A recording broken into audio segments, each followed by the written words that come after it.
Hello, I'm your host, Dark Supersonic 22, and today we'll be reacting to 10 essential video games you have to play before you die. Here we go.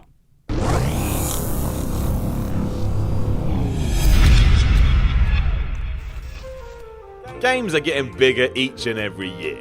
However, as we move forwards, we should also look backwards. No, that makes no sense, because there are certain games that everyone should play no matter when you get involved.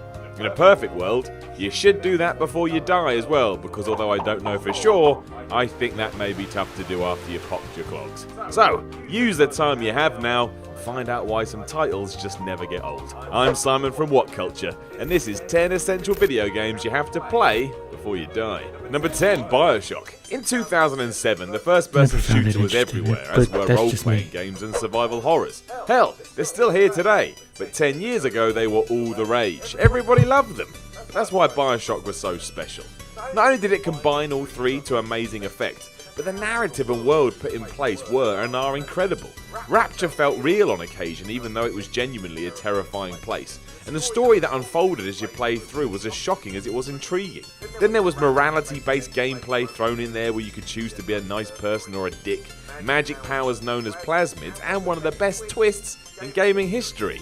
You should definitely play it. Number 9, Halo Combat Evolved. While it's hard to remember today, Halo is up there with one of the most important launch titles ever and basically cemented the success that is the Xbox. Without it, maybe Microsoft wouldn't be around now in terms of gaming. On top of that, Bungie proved that the SPS could work on a console, long the home of the PC. Most shooters on the PlayStation, for example, were average at best, but the Adventures of the Master Chief was different. Not only did it actually work and the controls were tremendous, but Halo felt utterly unique. Mixing expected corridors with mini-hubs and vehicles for good measure, it resonated with millions of people as the last Spartan took on the Covenant and the Flood. Many people still think the first Halo is the best in the series. That's saying something. Number 8, Mario Kart 8 Deluxe. Given it's been going for well over 20 years, it's amazing Nintendo can keep making Mario Kart so good.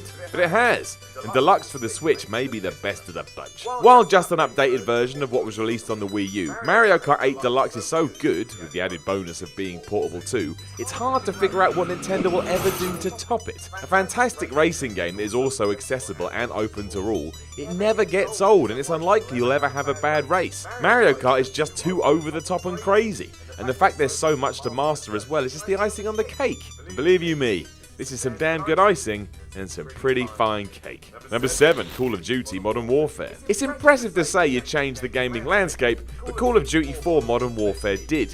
Introducing a multiplayer component that remains the industry standard today, developer Infinity Ward struck gold and in the process turned this shooter into the biggest game in the world. This was even more impressive given the franchise itself was already pretty big, but moving it out of World War II and into a modern war setting was apparently what everybody wanted. COD 4 not only received critical acclaim, but everybody loved it too and got utterly obsessed with the online component, hence why it continues to be a big deal today. Number 6, The Last of Us. Few video games can actually drum up real emotion from deep down inside your heart, mostly because a lot of gaming stories are just kill the man at the end please. Not gonna get too excited about that. The Last of Us is different though. Taking huge risks even before the first hour is over and done with, Naughty Dog's masterpiece manages to mix a post-apocalyptic world with a sense of genuineness that really is quite amazing.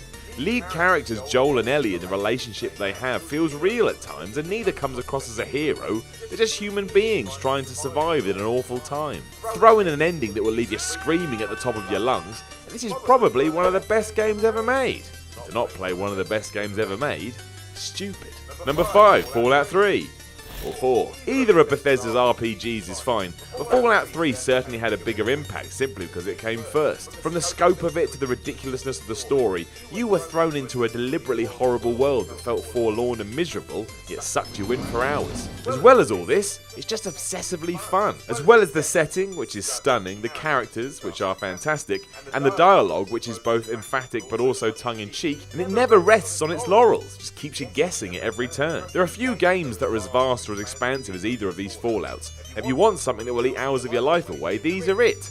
Number 4, GoldenEye 007. There's every chance that if you did play GoldenEye 007 on Nintendo 64 today, you'd think that anyone that ever praised it was crazy. Here in the future, it probably seems like a mess, with a frame rate that's jerkier than a learner driver who doesn't understand how the clutch pedal works. Put this aside though, or find a version that's actually smooth, and Rare's shooter was a revelation back in the late 90s, some even saying it was the defining FPS of the generation. A lot of this is because of context, but having freedom to complete missions however you wanted, being able to fine-tune the controls or actually target individual body parts of your enemies, well, it just felt utterly original. Obviously this was even better because it was based on the movie with the same characters, so there was a sense of novelty here as well. All those scenes you loved represented in a video game. What a world. Then there was that multiplayer that you had to play to understand. A revelation at the time, it influenced the whole damn gaming spectrum going forward. It was, is, and forever will be wonderful. Number 3, The Elder Scrolls V Skyrim. The best thing about Skyrim today is that there's about 56,804 different versions to play, meaning no matter what your circumstances, you can probably get involved with the 5th Elder Scrolls in some fashion. It's even on the Nintendo Switch, meaning you can play it on a plane. A plane! Aside from that, Bethesda's RPG really is one of the best games ever made. As expansive and open as its brother Fallout, it ticks all the same boxes. Amazing setting, excellent characters, inventive side quests, and an engrossing story. And then there's a massive talking dragon as well, and we all know that sets any game apart. You're also guaranteed to have a unique journey no matter which path you take. The sheer openness of it is to such a degree it's rare that 2 players would ever have a similar experience. Number 2, The Legend of Zelda Ocarina of Time. Probably the best game ever made if you were born in the right generation. Ocarina of Time took the rule book, ripped it up, and rewrote the whole damn thing. In a time when the idea of an open world didn't mean anything, Nintendo worked one in. And then it allowed you to jump on the back of a horse and ride around everywhere. The concept of what an adventure game was took a huge step forward here. It was also Link's first foray into 3D, and realising how important that was, Nintendo just went to town on the thing. It looked great, played great, had a story that was riveting from start to finish, and was simply overwhelming at times. I still go back and play this once a year, which is all you need to know about the impact it had. Number 1, Grand Theft Auto 3. Are subsequent GTA games better? Yes. Have they been as important? Absolutely not. Grand Theft Auto 3 was a trendsetter and the reason we're now inundated with open world games in the modern day. It was so different, so popular and so out there, it amassed a huge audience. And it's an audience that continues to get bigger every time a new one releases. In 2001, Rockstar somehow did the impossible with this. With an unprecedented amount of exploration, topped off by a seemingly endless number of cars you could steal whenever you wanted, it was just incredible. That was the thing here too. It was basically like a life simulator where you could act however you fancied and deal with the consequences as well. Everything had been thought of. GTA 3 changed the pathway for all of games, and we're still seeing the fallout today. And that's why before you're in the grave, it's probably worth taking a look. Know of any other games you need to play before you die? Let us know in the comments below, and then don't forget to like, share and subscribe. Then go over to whatculture.com to read more articles, follow WhatCulture at WhatCulture on Twitter, and I'm there too at Simon Miller 316.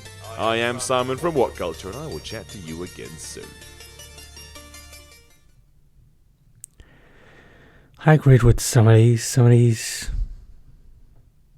I didn't think I needed to play, but that's just my opinion. Tell me what you think in the comments below. Did you think these were essential games you needed to play? I'm your host, Dark Supersonic 22, and I'll see you all next time.